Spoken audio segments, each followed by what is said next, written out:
오늘은 큰 네 짐승의 환상, 큰 네 짐승의 환상이라는 제목으로 말씀을 상고합니다. 지금 여기 다니엘서 7장으로 이렇게 건너왔는데 이것이 이제 그 2장에서 보여진 그 환상과 내용은 같아요.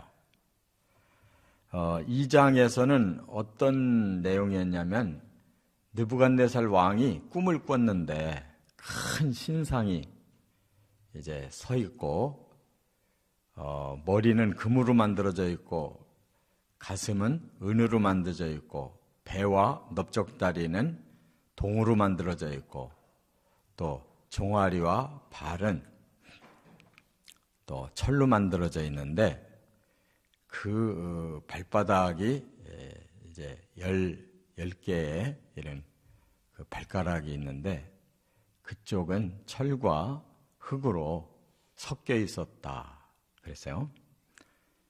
그때 흰 돌이 나타나서 이 발을 치니까 큰 신상이 다 무너지고 그 위에 흰 돌로 가득히 채워졌다.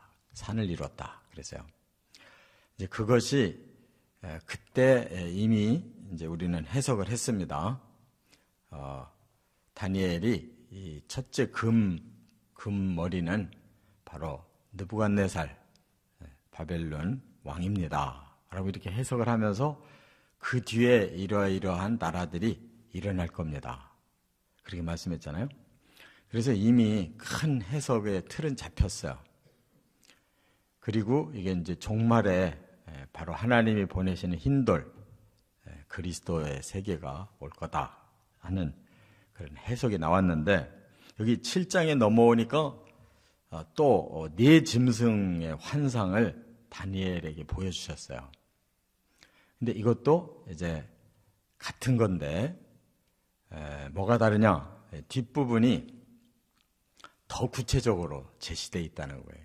그러니까 말하자면 적그리스도가 나타나고 그리스도가 오셔서 이제 적그리스도를 쳐서 심판하고 이제 그리스도의 세계를 이룬다는 그러니까 종말론에 대해서 이제 더 구체적으로 7장은 들어간 겁니다.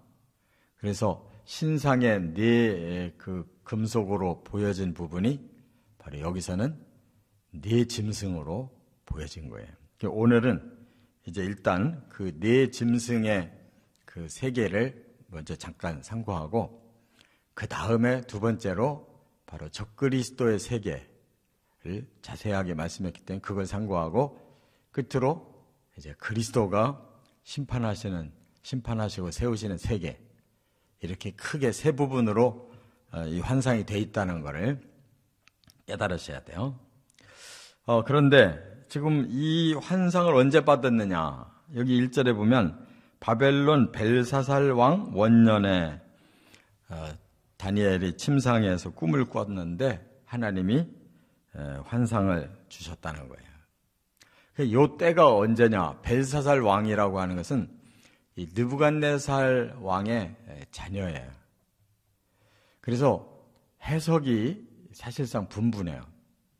이 벨사살 왕이 바벨론 나라의 마지막 왕이었다. 이렇게 보는 해석이 많이 있었어요. 근데 그렇게 되면은 느부갓네살 왕이 미쳤다가 다시 복위를 하고 그리고 이제 다른 왕들이 이렇게 쭉 다스리다가 망해야 되는데 그 왕들에 대해서 자세한 얘기가 없어요. 그리고 벨사살 왕이 마지막 왕처럼 이렇게 되게 해석이 됐었는데 여러 가지로 연대를 따지면 맞지 않는 일들이 많이 있었어요. 그래서 이제 최근에 아주 명확한 그런 그 해석이 나왔는데 그거는 아주 과학적이에요.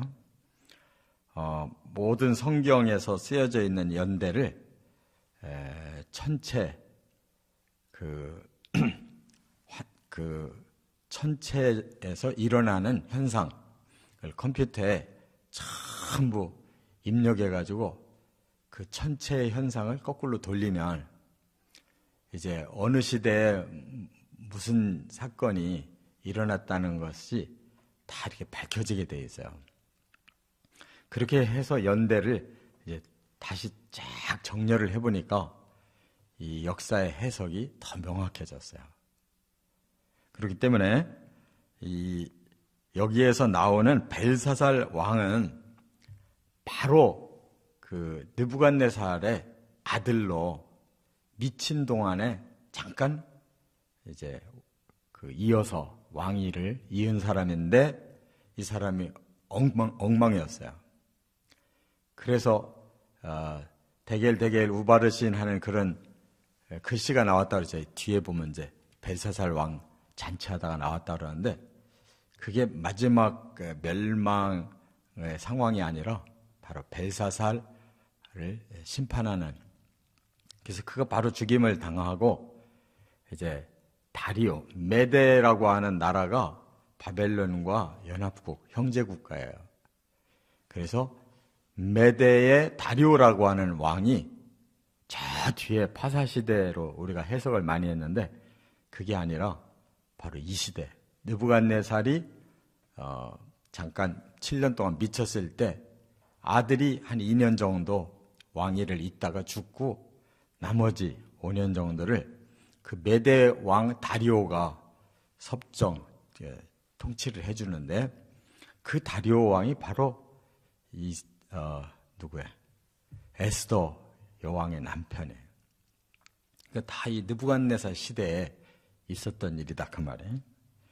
그래서 그건 또 나중에 또 자세히 하기로 하고 일단 그때쯤 다니엘이 이렇게 받았다는 거예요. 그래서 이미 다니엘 2장의 그 신상과 맥이 같기 때문에 오늘 본문의 해석은 아주 더 명확하고 쉽습니다. 첫째, 4절에 보면 첫째 짐승이 나오죠. 이 첫째 짐승 특징을 뭐라고 그래요? 사자의 얼굴이다 그래요. 사자와 같다. 그런데 날개가 독수리의 날개를 가졌다는 거예요. 그건 뭐겠어요?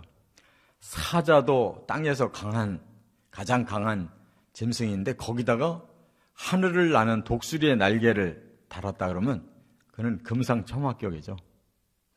그래서 세계에서 그 가장 강한 제국을 이룬 나라 초반에 그게 바로 바벨론 나라예요. 그런데 중간에 날개가 뽑혀버렸대요. 그게 바로 바벨론 느부갓네살 왕의 시련이에요. 사자에다가 독수리의 날개를 달았었는데 이게 가장 잔인하고 가장 강한 제국을 이뤘는데 날개가 뽑혔어요. 느부갓네살이 중간에 미쳐서 왕좌에서 쫓겨나서 7년 야인 생활을 해요. 그래서 그가 사람처럼 두 발로 섰다. 변화를 받았다는 거예요. 그 잔인하고 무섭던 왕이 변화를 받았다. 이제 하나님을 알게 되고 겸손해져서 두 발로 선 사람으로 바뀌었다. 그리고 사람의 마음을 받았다. 그랬어요. 그러니까 그게 사람으로서의 본심으로 그가 말년에 돌아갔다는 거예요. 그래서 이제 첫째 짐승의 시대가 끝나더라 하는 것이에요. 두 번째, 5절에 보면 둘째 짐승을 말씀하고 있는데 그 모습이 곰이었다 그랬어요. 이 곰도 지상에서 아주 무서운 짐승이에요. 사자와 곰은 견줄 만한 그런 짐승인데 이게 바로 이 바벨론을 멸망시킨 페르시아. 그런데 이 페르시아가 먼저 이 바사라고도 하는데 한자로 쓰면 그 나라가 먼저 바벨론의 연합국인 메대를 먼저 쳐서 멸망시켜요. 그러면서 통합이 돼요. 그리고 바벨론을 친 거예요. 그 바람에 이제 곰이 한쪽 몸을 이렇게 들었다고 그랬어요. 한쪽 다리를 들었어요.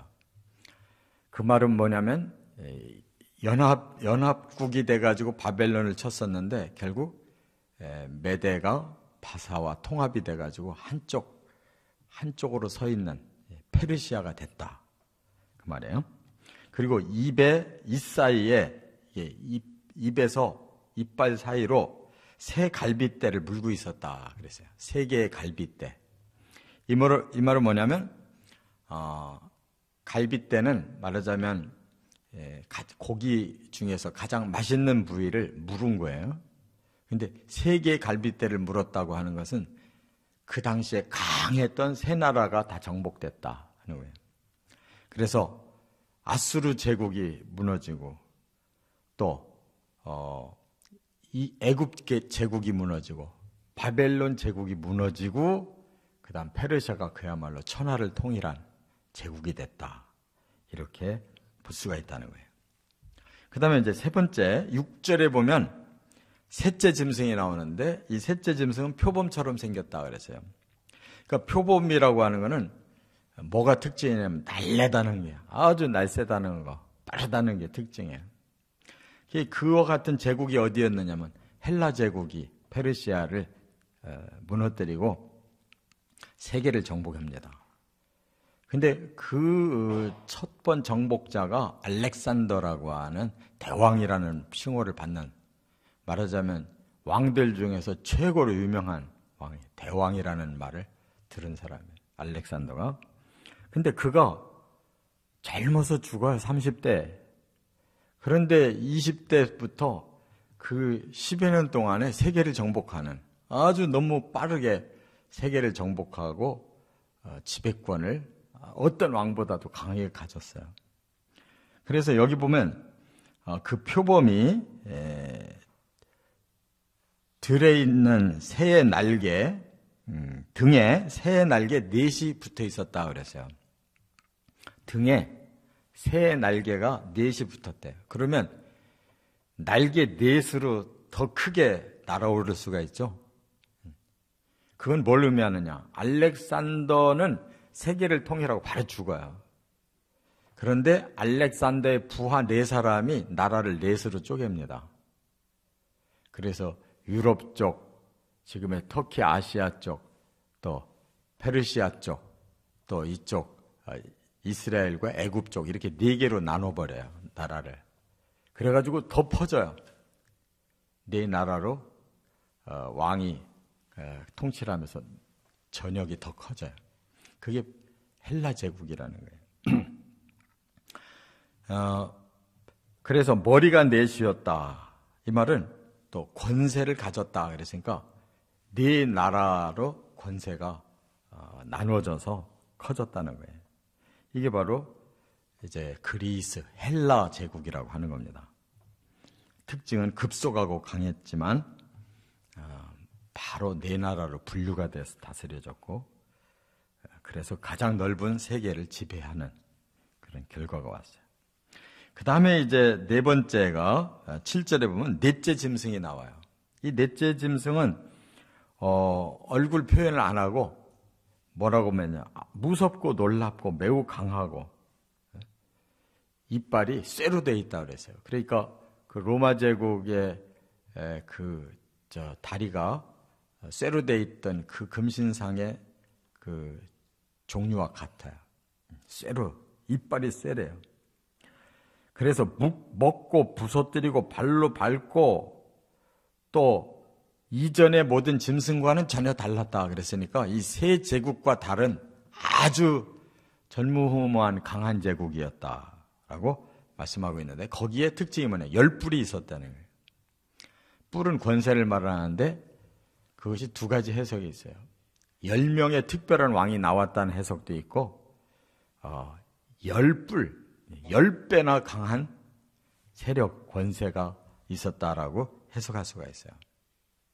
그런데 이 로마 제국이 결국은 이 현대까지 이어지고 있어요. 그 영향력이. 그래서 지금도 역시 그 유럽의 그 제국의 그 뿌리가 그대로 영향력을 오늘 현대까지 이어져 왔기 때문에 여기에서 적그리스도가 나올 거다. 한 작은 뿔이 나와서 세계를 지배하려고 하는 시도가 이 뒤에 나와요. 그래서 많은 성경학자들은 바로 그 영향력, 과거의 로마 제국이 지배하던 그 영향력이 오늘의 유럽, 서양의 영향력, 거기에서 적그리스도가 나오게 될 거고 이 세상의 종말을 거기서 거둘 거다. 이렇게 이어져 본다 그 말이에요. 그건 다음 시간에 상고합니다. 이처럼 하나님은 온 세계를 지으실 뿐만 아니라 온 세계의 역사를 친히 주관하셔요.